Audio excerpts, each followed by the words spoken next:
चंद रेवतीगंज बाजार अयोध्या अयोध्या फैजाबाद।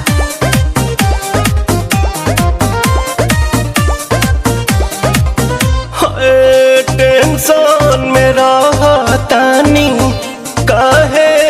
भोले दानी अभांगा जा छोड़ दी साफा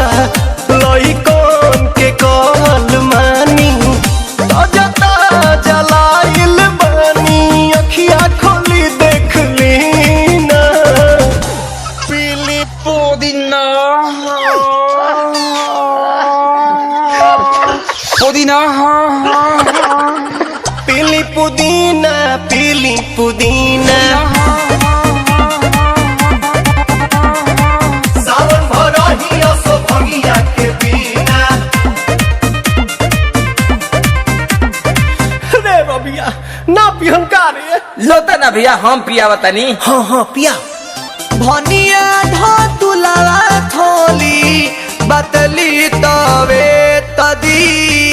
भनिया धतुलावा थोली बतली तवे तदी ए तबे लतालाई तली बाबा ए तलोते तदी ए तबे लतालाई तली बेलूरा ताता तली जाना तानी बाबा रउआ भंगिया के बिना काम न चलेला एको दिन राम तनी का ख्याल करी सेवा के अपना हो चढ़ल बाटे सावन के महीना राम। रुको भौजी ये लोग के समझावतनी। अले दादा अरे झूठो के भीड़ बाड़ा कइले हो सभे के बाड़ा झुरइले हो झूठो के भीड़ बाड़ा कइले हो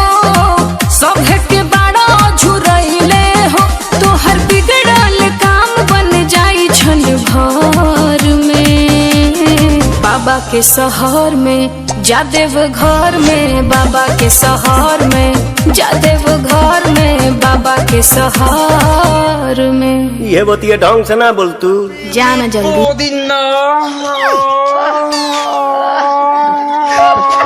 पुदीना पीली पुदीना पीली पुदीना